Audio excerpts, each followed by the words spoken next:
Hi అండి. టమాటా చారు చేస్తున్నామండి. టమాటాలు, పచ్చిమిర్చి, బెండకాయలు, ములక్కాయలు, ఆనియన్,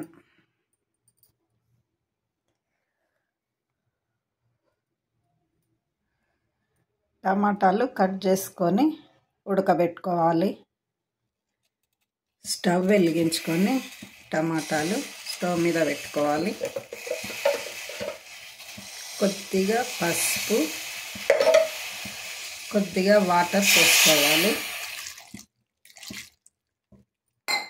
ఎక్కువ పోసుకున్నా ఏం కాదు, తక్కువ పోసుకున్నా కాదు, ఉడికితే చాలు మనకు. టమాటాలు చారుకు ఎలాగో వాటర్ పోసి పిసికేస్తాం కదా, వాటర్ వేసుకొని మూత పెట్టుకోవాలి. టమాటాలు ఉడికి ఉండొచ్చు, ఉడికిపోయాయి.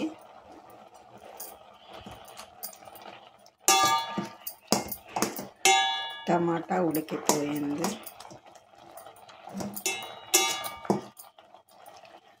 పండ్లు టమాటాలు కాబట్టి జల్దీ ఉడికిపోయినాయి. ఇప్పటి టమాటాలు అసలు ఉడకడం లేదు. బాగా పండు వండిన టమాటాలు ఇవి ఉడికినాయి.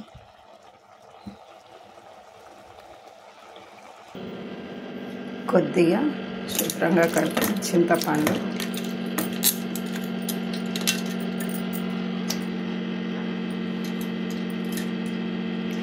వేడికి జల్దీ మెత్తగా అవుతుంది చింతపండు. టమాటాలు ఉడికిపోయినాయి.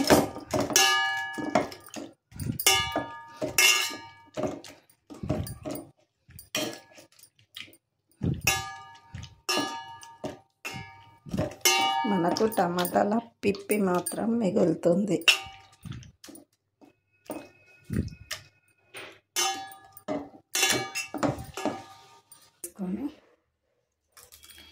ఎండుమిరపకాయలు, జీలకర్ర,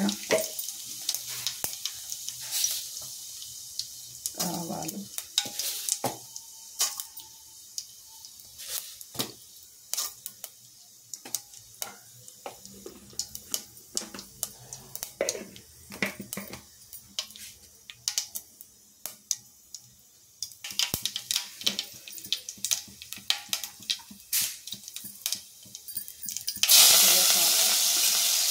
కరివేపాకు సన్నగా కట్ చేసుకుంటే పిల్లలు తింటారు, లేదంటే పారేస్తారు. పెద్దలు కూడా పారేస్తారు. ఇంకా పిల్లలు ఏం తింటారు చెప్పండి.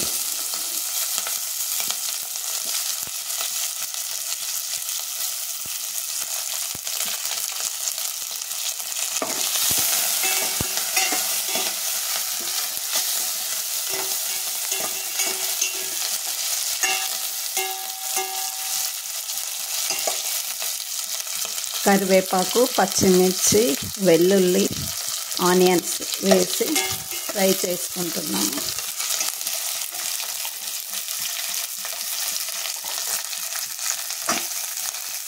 బెండకాయలు,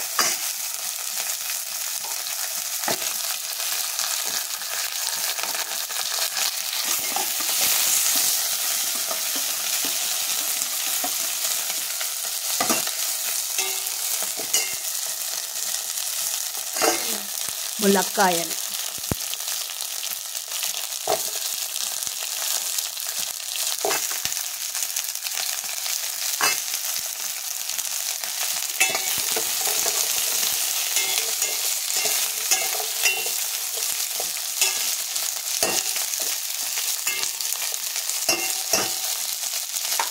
మూత పెట్టుకోవాలి.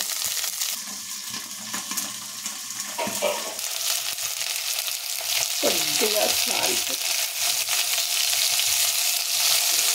ముక్కలు జల్దీ ఉడుకుతాయి. జల్దీ మగ్గాలంటే కొద్దిగా ఉప్పు వేసుకుంటే సరిపోద్ది.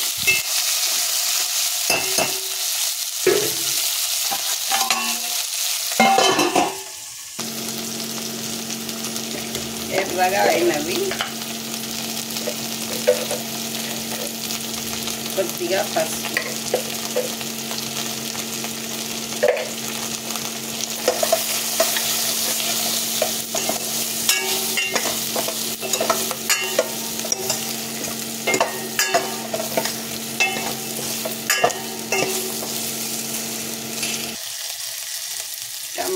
చింతపండు రసం పోసుకున్నాం. అందులో రెడీ చేసి పెట్టుకున్నాను.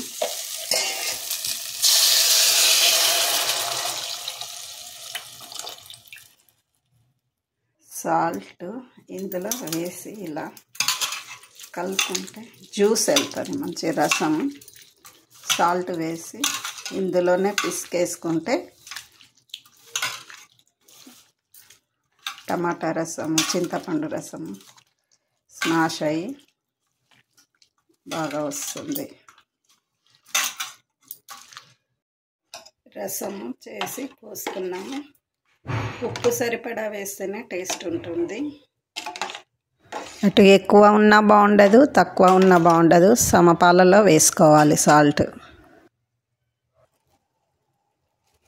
మిరియాల పొడి,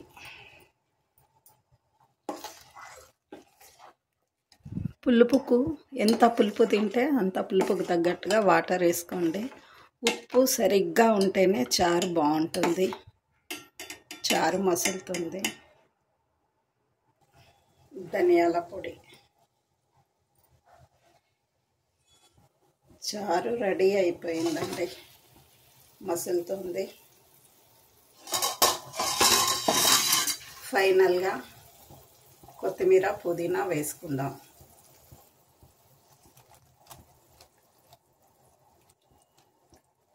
ఈ చారు చేస్తూనే ఎగ్ దోశ వేస్తున్నాను చూడండి. ఎగ్ దోశ. టమాటా చారు రెడీ అయిపోయిందండి. ప్లీజ్ అండి నా ఛానల్కి లైక్ చేయండి, సబ్స్క్రైబ్ చేసుకోండి, షేర్ చేయండి ప్లీజ్.